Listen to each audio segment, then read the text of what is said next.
Welcome to China in Focus. I'm Tiffany Meyer. Our top story, a Chinese citizen reportedly detained on spying charges in her homeland after working for a U.S. company.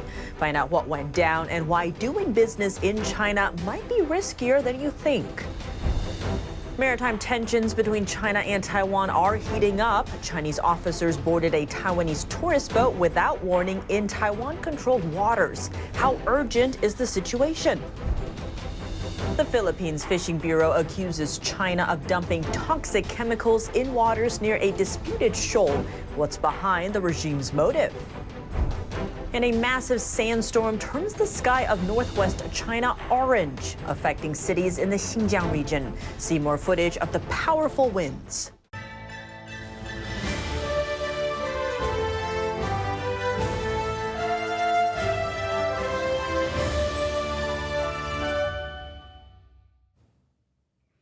A Chinese citizen has been reportedly detained under Beijing's so-called espionage law. According to The Guardian, 50-year-old Emily Chen once worked for an American company. She vanished after taking a trip to the eastern Chinese city of Nanjing in December. The report cited her husband, Mark Lent, a U.S. citizen. He said Chen touched base with her family upon landing, but she never got to leave the airport. Just days later, authorities issued a letter to Chen's son saying she had been arrested for what they called handing out state secrets to foreign parties. This charge could bring a maximum 10-year prison sentence, or worse, depending on the seriousness of the case.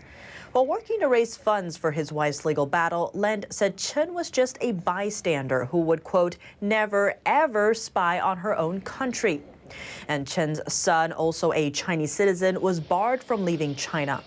Last year, Chen worked as a freelancer for U.S. logistics firm Safe Ports between January and April. The company's CEO said the company was looking for an office space in Dalian City, but added that she has no clue as to why Chen was arrested. The CEO also said that doing business in China is becoming impossible, given Beijing's hostility toward foreigners. The communist regime updated its counter-espionage law last year. It covers a wide range of elements, including all documents, data, materials, and articles concerning China's national security and interests. But the law didn't clearly define the term national security. Experts have warned that the provisions could apply to normal businesses, including those from foreign countries. The report says Chen is currently being held under China's residential surveillance at a designated location. This system allows authorities to lock people up for up to 6 months without letting them appeal or speak to their lawyers and families. To discuss more on the risks of doing business in China, we sat down with John Pelson, author of Wireless Wars. John Pelson, thank you so much for joining us. Great to have you back on the show. Good to be here, Tiffany. Now, a Chinese citizen has been reportedly detained in China under Beijing's so-called Espionage Act. What do you make of this? You know, this is the problem with China's crackdown on foreign activity in their own country, even while they're trying to supposedly encourage people to continue investing. The new Chinese national security law has some very unusual provisions in it, including for Chinese citizens now, you don't have to just jeopardize state secrets or national security. It's now anything involving national interest or the honor of the country. That puts you in danger of violating their national security law. You can argue anything hurts national interest. And when you no longer have to violate state security, but do anything that, in the Chinese court's opinion, hurts Chinese interests, then I think anyone who's setting foot in that country to do business or anything else is putting themselves in jeopardy. What does this tell us about maybe the Chinese Communist Party's nature, if it's even going after its own citizens? Yeah, if you're a citizen in China that's crossed the Chinese Communist Party, you have trouble, as everyone knows that. You don't want to be facing that government in court, if they even want to call it that, because as you saw in her case, she just disappeared. There wasn't even any contact made to the family for many days. I think the irony is that China has such a dominant handle on ports around the world. This is a global port company that was looking to do some business with China, perhaps in China. And if they're smart, they'll start cutting back any involvement they have with business in China. It's just dangerous for their people to be there.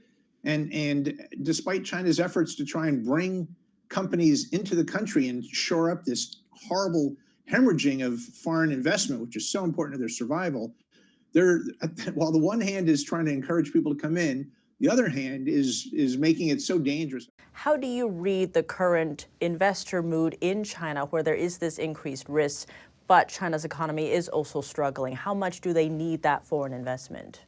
Well, this is where you get the danger of an echo chamber around Chairman Xi. He may have people telling him this is how you can maintain control. You have to maintain this iron fist. That has been his own style for sure. He doesn't need any advisors to tell him that.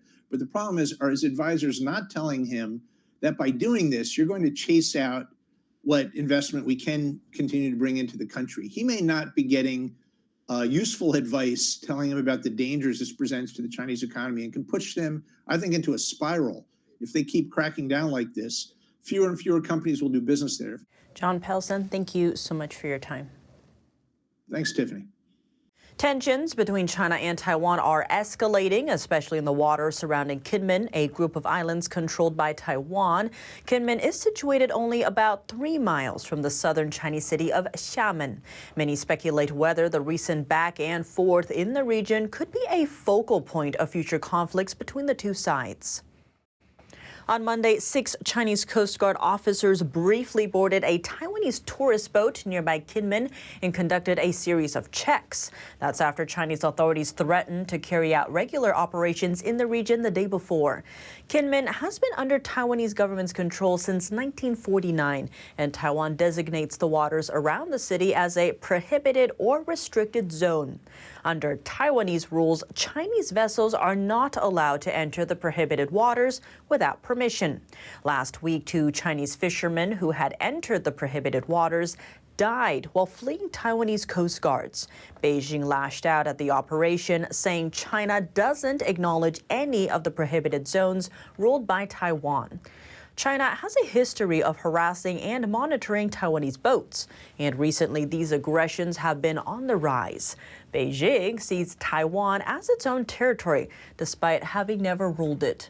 The head of the Chinese regime has repeatedly threatened to take Taiwan by force if necessary.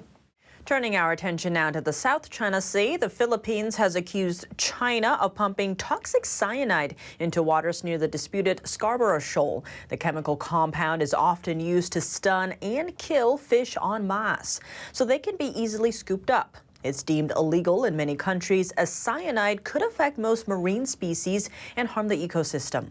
It also renders fish poisonous to eat. A Philippine official said the estimated damage could total more than $17 million. The Scarborough Shoal is internationally recognized as part of the Philippines territory. But since 2012, China has been deploying patrol vessels and warships into the region to prevent Philippine fishermen from reaching the island. Washington is considering joining the EU's clamping down on Moscow's foreign support for the first time since the war broke out. U.S. lawmakers are considering sanctioning Chinese firms that have aided Russia in the war with Ukraine. Democratic Senator Gerald Connolly told CNBC on Monday that the sanctions that can, quote, really take hold in Russia and are affecting Russian productivity, economic performance, and quality of life can also be applied to China. Warning the second biggest economy in the world, frankly, China has a lot more to lose than Russia. Last week, EU policymakers began a new trade sanction proposal targeting Chinese companies aiding Moscow. If passed, it could ban European firms from working with certain Chinese entities. Despite Beijing's denial, evidence indicates China has been assisting Russia. A Homeland Security official recently warned that China has helped Russia and Iran steal U.S. intellectual property assets to advance their weapons. What's more, trade between China and Russia has increased by over 26% in 2023. Washington's top diplomat Antony Blinken raised concerns with his Chinese counterpart last week about Beijing's support for Russia's defense forces. The increasing number of sanctions could escalate tensions between the two countries. Beijing urged Washington to stop interrogating and harassing Chinese nationals at U.S. Customs. This comes after several Chinese students were denied entry to the country and had their U.S. visas canceled. Washington cited national security concerns as the institutions they attended have links to Beijing's military. The European Union is investigating TikTok. The EU industry chief posted on X that they suspect TikTok is breaching transparency agreements and not upholding obligations to protect minors. Key concerns include addictive design and the algorithm funneling viewers to more extreme content, as well as potentially inadequate age verification and default privacy settings. TikTok's parent company could face fines of up to 6% of global revenue if found guilty of breaching EU rules. As China's economic environment faces numerous challenges, more private business owners say it's hard to run their companies. NTD talked to two of them to find out more of what they are experiencing. Here's the story. Kim owns a high-end medical materials company. He said his previous clients from the U.S., Europe, Japan, and Australia have all turned to other Asian countries like India or Malaysia. He blames this on China's aggressive diplomacy towards the foreign governments, saying it's making things really difficult for them to keep the international businesses. He said he had no choice but to lay off a lot of his employees, and his company is not an isolated case in China. There have been too many closures, almost 30% of local businesses. The businesses are dead. It appears there is no way for them to be reopened again. Although NTD can't verify the data on how many businesses have closed in Wuhan, footage shows a wide range of store closures in the city. And the situation is not confined to the private sector. State-owned enterprises, known for their stability, are also facing challenges. Another business owner, Zhong, raised the example of Chinese state-owned salt works. Xinjiang is home to China's biggest salt-producing industry. Zhong exposed that many large salt work entities there have been shutting down one after another. Over 1,500 employees in this sector have lost their jobs. In the past 5 to 8 years, before the pandemic, these businesses started closing down. And when the pandemic hit, some had closed down completely. The sentiment among Chinese nationals toward the economy and the authority has reached an historic low point. Updates from China. A sandstorm sweeping parts of northwest China over the weekend, including cities in the Xinjiang region. In a video posted on social media on Saturday, travelers at a train station in Tumshuk found themselves immersed in a rust-colored landscape. Local officials issued a warning saying visibility in the city was less than 165 feet and banned vehicles from traveling on some roads. Images posted online show cars with broken windows, possibly shattered by strong winds. That's as another part of Xinjiang was hit by a snowstorm. More than 40,000 tourists were stranded over the weekend.